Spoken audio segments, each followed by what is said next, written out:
শুভ দুপুর বন্ধুরা, সকলে কেমন আছে? আশা করি সকলে ভালো আছো। আমিও খুব ভালো আছি। চলো আজকে দুপুরবেলা, আজকে হচ্ছে একাদশী। আজকে একাদশীতে দুপুরে আমি কি সেবা করছি, কি সেবা নিচ্ছি, সেটাই তোমাদের সাথে শেয়ার করতে চলে এসেছি একটা ছোট্ট ভিডিওর মাধ্যমে। আর তোমরা তো দেখতেই পাচ্ছ থালাতে রয়েছে কি রয়েছে, সেটাও তোমাদেরকে বলে দিই। চলো, এখানে দেখো একটা সবজি করেছি। এই সবজিটার মধ্যে রয়েছে আলু। আমরা এই তিনটে সবজি দিই, আলু, পেঁপে, কাঁচকলা, না আরেকটা দিই রাঙা আলু, সেটা আজকে ছিল না, ওর জন্য দিইনি বন্ধুরা। আর সাথে রয়েছে কাঁচা বাদাম, নারকেল কুচি। এই দিয়ে সবজিটা করেছি। সূর্যমুখীর তেল আর সন্দক লবণ দিয়ে, কাঁচা লঙ্কা দিয়ে করা হয়।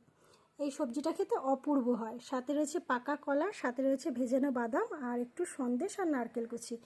এই তো আজকে দুপুরের আমি সেবা নিচ্ছি বন্ধুরা।